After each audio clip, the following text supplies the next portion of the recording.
There is a clear line between liking and disliking sense of boundary. There is a clear and distinct line between liking and disliking someone, a sense of boundary. If someone likes you, they will naturally draw near, embrace your initiative and enthusiasm, and try to respond to you actively. If they don't like you, they will never give you false hope or leave you with ambiguous illusions. Instead, they will consciously keep a distance. Yet there is a type of person who neither likes you nor explicitly rejects your efforts, your affection, or your confession. They just keep in touch with you, in an unclear, ambiguous state, warm and intimate at times, cold and distant at others. What exactly is going through their mind? Anyone of the opposite sex who string you along is, in essence, treating you as a backup option. Being a backup option is an awkward position, like a tasteless meal that you're reluctant to throw away. Even if they end up turning to you, they'll find you're not the right fit, and it never feels right to be with you. But without a backup, they fear they'll be left stranded if they ever need one. That's why they will never choose you wholeheartedly. Instead, they take advantage of your feelings for them to create an ambiguous atmosphere that seems to respond to you, to give you hope and expectations. This kind of atmosphere often makes you mistakenly believe they like me too. For example, they always reply a few words when you chat with them late at night. They never turn you down when you say why sweet nothings or confess your love. They accept all the gifts and all the value you offer them without hesitation. Do you think their acceptance means they like you? Wrong, completely wrong. There is a breed of people who are experts at cultivating backup options. They are typical emotional vampires. They can tell at a glance if you had something to offer them, and even if they don't like you, they'll keep in touch just to exploit that value from you. What are the most obvious signs that someone is treating you as a backup? First, they never take the initiative. You're always the one reaching out, starting conversations, looking for topics, asking them out, pushing the relationship forward. They only reply when they feel like it, or they just give you the cold shoulder. Second, they never say no. They accept all the material things you give them, all the time and energy you invest in them, with open arms, and they rarely give you any feedback in return. Third, they refuse to take responsibility. They never say they want to be with you, never say they accept your confession. When you pour your heart out, they make excuses to put it off. When you step back and keep your distance, they throw you a little crumb of hope, and when you muster up the courage to reach out again, they go back to being their old self. You have no control over the pace of your relationship. They hold all the cards. Only those who see you as a backup will string you along while enjoying all the benefits you bring them. Your existence feeds their narcissism. What are the traits of a narcissist? Arrogance, conceit, a sense of superiority. They love being in control, love manipulating others, and always force their will on people around them. They have an overwhelming need for faith and self-esteem. When they know you like them, they may not say yes, and they may not act overly enthusiastic, but deep down, they are thrilled. They revel in the power they have over you. To them, being loved by you is no different from being loved by 10 other people. They savor the feeling of being adored, the thrill of dominating you, the satisfaction of controlling your thoughts and emotions.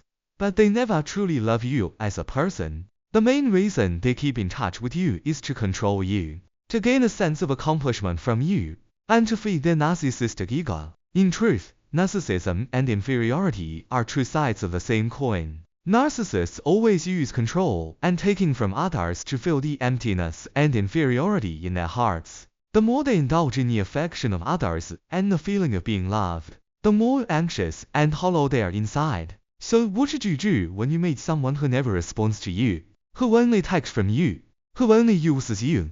Cut your losses and walk away without hesitation. Have you heard of the crocodile effect? If a crocodile climbs down on your leg, the best strategy is not to fight it, not to give in, but to let go of that leg to save yourself. Cutting your losses requires great resolve and courage, but it will prevent you from being drained even more by them in the future.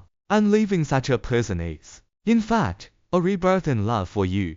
Experiencing the complexities of human nature and meeting different kinds of people will help you avoid such heartaches in future relationships. Many people struggle to cut their losses not because they can't see the other person's true intentions, But because they can't get past their own inner struggles, they cling to a glimmer of hope, thinking that if they hold on a little longer, give a little more, the other person will be moved and finally see how good they are. So in this unbalanced relationship, they keep lowering their bottom line, wasting their time and energy, and reducing themselves to a dispensable accessory for the other person, someone who is there whenever they're needed, and forgotten as soon as they're not. You think this is deep love, but to them, it's just your willingness to give, a resource they can squander at will. You need to understand that true love never requires you to tiptoe around someone, let alone beg and plead for their affection. Someone who truly likes you will treasure your initiative, appreciate your efforts, take the initiative to come to you, and choose you without hesitation. They will never leave you trapped in a cycle of hope and despair, waiting endlessly. The most precious thing in a relationship is mutual commitment and mutual appreciation, not a one-man show, not self-moved devotion. Those who treat you as a backup will never care about your feelings. When they're in a good mood, they'll be gentle to you, give you a little sweetness, and make you think you see a glimmer of hope. When they're in a bad mood, they'll freeze you out, ignore your messages, and cast you aside like a burden. In this relationship, you're always the passive one, always dancing to their tune. A little kindness from them makes you over the moon. A little coldness makes you overthink everything. This is not love, it's just a disguised form of emotional drain. What's even more terrifying is that staying in such a relationship for a long time will make you lose yourself little by little and become more and more insecure. You'll start to doubt yourself, wondering if you're not good enough to be loved. You'll start to deny yourself, feeling that you don't deserve a better love. Before you know it, you'll be trapped in a vortex of self-consumption, unable to break free. But you forget, you are one of a kind. You deserve to be loved wholeheartedly, to be chosen without hesitation. You are not a second choice, not a tool for someone to fill their emptiness. So when you realize you're just a backup to them, don't hesitate. Don't be soft-hearted. Turn around and walk away without looking back. Cutting your losses is not surrender, it's respect for yourself, and responsibility for your own feelings. Only by leaving the person who drains you can you make space in your heart for someone who will truly cherish you. It may hurt at first, and you may feel reluctant. After all, you've given so much of your heart and soul, but time heals all wounds. When you step out of this toxic relationship, you'll find that life is lighter and happier without them. You must learn to set boundaries for your heart, to reject unbalanced relationships. Don't waste your youth on someone who doesn't love you. Don't abandon your principles for a fleeting glimmer of hope. Learning to cut your losses in love is not just wisdom, it's courage. For the rest of your life, may you see people for who they truly are. Tell true love from fake affection, and not be fooled by empty ambiguity or drained by people who don't deserve you. May you meet someone who loves you truly, a love of mutual commitment and mutual treasure, where you can be your most authentic self, held dear in their heart, and chosen without hesitation. May you always keep a clear mind, hold fast to your bottom line, and know when to cut your losses. Because you deserve the very best in this world, and you deserve to be loved tenderly by it.